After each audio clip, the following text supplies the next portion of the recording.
नमस्कार, news track में आपका स्वागत है। मैं हूं योगेश मिश्र।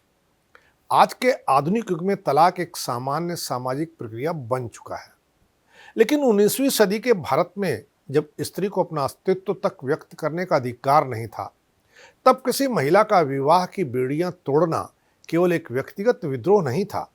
यह उस सामाजिक ढांचे को चुनौती थी जहां स्त्री को संपत्ति समझा जाता था। भारत का पहला कानूनी तलाक इसी तरह के एक साहसी महिला ने दे करके एक अद्वितीय उदाहरण पेश किया था। यह कहानी है रुकमाबाई राउत की, एक ऐसी महिला की जिसने न केवल अपने जीवन की दिशा बदली, बल्कि भारतीय नारी स्वतंत्रता और व्यक्तिगत अधिकारों के इतिहास में एक क्रांतिकारी मोड़ ला दिया। उनका संघर्ष भारतीय समाज, ब्रिटिश न्याय व्यवस्था और पितृसत्तात्मक सोच से टकराने का साहसिक प्रयास था, जिसकी गूंज लंदन की संसद तक सुनी गई। रुकमाबाई कौन थी? यह प्रश्न जितना सरल लगता है उतना ही गहरा भी है।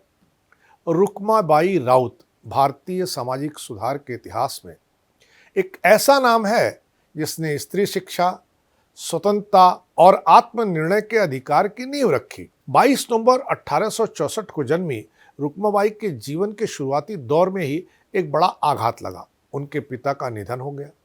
उनकी मां जयंतीबाई ने बाद में डॉक्टर सखाराम अर्जुन से विवाह कर लिया, जो आगे चलकर रुकमाबाई के संरक्षक बने, शिक्षक और सबसे महत्वपूर्ण उनके संघर्षों के साथी भी बने। उस दौर में जब स्त्री शिक्षा को पाप समझा जाता था, रुकमाबाई ने विज्ञान और अंग्रेजी पढ़ना शुरू किया और असाधारण मानसिक परिपक्वता का परिचय भी दिया। आगे चलकर वे London school of medicine for women में दाखिला लेने वाली चुनिंदा भारतीय महिलाओं में शरीक हो गई। वे भारत की पहली प्रैक्टिसिंग महिला डॉक्टरों में आज भी गिनी जाती हैं। बाल विवाह का बंधन उनके जीवन का निर्णायक मोड़ बन करके आया। मात्र 11 वर्ष की आयु में उनका विवाह 19 वर्षीय दादाजी भीखाजी से हुआ। यह विवाह उस युग की परंपरा था। बिना सहमति, बिना संवाद और बिना किसी व्यक्ति के सम्मान के। रुकमाबाई ने विवाह के बाद भी दादाजी के साथ रहने से स्पष्ट इनकार कर दिया, जो उस समय समाज के लिए अभूतपूर्व घटना थी। उनकी मां और सौतेले पिता ने उन्हें शिक्षा और स्वतंत्रता की राह पर आगे बढ़ने के लिए प्रोत्साहित किया। दादाजी भीखाजी के जीवन में अनुशासन, शिक्षा और जिम्मेदारी का अभाव था, जबकि रुकमाबाई आत्मनिर्भरता, अध्ययन और सुधारवादी विचारों की ओर अग्रसर थे। यह टकराव केवल पति पत्नी का मतभेद नहीं था, यह दो मानसिकताओं, दो सभ्यताओं और दो युगों के संघर्ष जैसा था। कानूनी लड़ाई की शुरुआत 1884 में हुई, जब दादाजी भीखाजी ने बॉम्बे हाई कोर्ट में वैवाहिक अधिकारों की पुनर्स्थापना के लिए मुकदमा दायर किया। इस कानून का अर्थ था, यदि पत्नी पति के साथ रहने से मना करे तो अदालत उसे जबरन उसके साथ रहने का आदेश दे सकती है। लेकिन रुकमाबाई पहली भारतीय महिला बनी जिन्होंने अदालत में खुलकर कहा, मैं उस व्यक्ति के साथ नहीं रह सकती जिसे मैंने कभी पति के रूप में स्वीकार ही नहीं किया। यह साहस उस समय की किसी भी भारतीय महिला से अपेक्षित नहीं था। उनका यह वक्तव्य न केवल भारत में बल्कि इंग्लैंड के अखबारों तक में सुर्खियों में बना।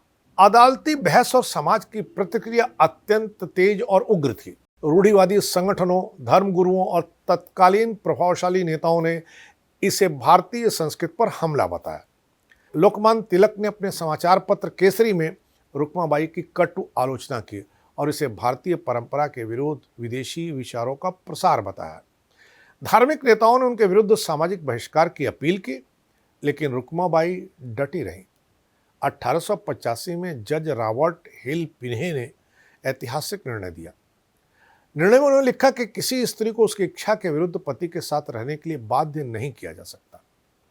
यह फैसला महिलाओं के अधिकारों के लिए एक क्रांतिकारी पहल था, लेकिन यह राहत अस्थायी नहीं रही। 1886 में एक नए जज ने आदेश दिया कि रुकमाबाई या तो पति के साथ रहें या जेल जाएं। यह आदेश ब्रिटेन और भारत में तीखी आलोचना का कारण बना। इसी परिस्थिति में रुकमाबाई ने महारानी विक्टोरिया को पत्र लिखा, जिसमें उन्होंने लिखा कि मैं जेल जाना स्वीकार करूंगी, परंतु ऐसे व्यक्ति के साथ नहीं जाऊंगी जिसे मैंने कभी अपना पति नहीं माना। यह पत्र एक अंतर्राष्ट्रीय तूफान बन गया। अंग्रेजी सरकार, भारतीय सुधारक और महिला अधिकार संगठनों ने इस मामले को महिला स्वतंत्रता के इतिहास का निर्णायक मोड़ कहा। अंततः बढ़ते दबाव, जनमत और सामाजिक आलोचना के कारण दादाजी भीखाजी ने मुकदमा वापस ले लिया और रुक्माबाई को स्वतंत्रता मिल गई। 1888 में वह इंग्लैंड गई और मेडिकल शिक्षा प्राप्त करके डॉक्टर बन के लौटी। भारत लौटकर उन्होंने महिलाओं और बच्चों के स्वास्थ्य के लिए उत्कृष्ट सेवाएं प्रदान की। आगे चलकर एक सामाजिक सुधारक के रूप में रुक्माबाई प्रतिष्ठित भी हुई। रुक्माबाई के संघर्ष का प्रभाव केवल एक विवाह तक सीमित नहीं रहा, इसने भारतीय कानून को भी झकझोर दिया। एज ऑफ कंसेंट एक्ट पारित हुआ, जिसने बाल विवाह से जुड़े कई पुराने नियमों में संशोधन किया और स्त्री के अधिकारों को कानूनी मान्यता दी। यह कानून भारतीय महिला अधिकार आंदोलन का पहला बड़ा कदम माना जाता है। भारत का पहला तलाक, जो तकनीकी रूप से समझौता था, उसने भारतीय समाज को नया दिशा निर्देश दिया। रुक्माबाई ने साबित किया कि स्त्री केवल परिवार की संपत्ति नहीं, बल्कि एक स्वतंत्र चेतना भी है। उनकी कहानी यह याद दिलाती है कि सामाजिक परिवर्तन व्यक्तिगत साहस से शुरू होता है। इस बार इतना ही। अगली बार फिर मिलेंगे किसी नए सवाल पर नए ढंग से बात करने के लिए। तब तक के लिए नमस्कार।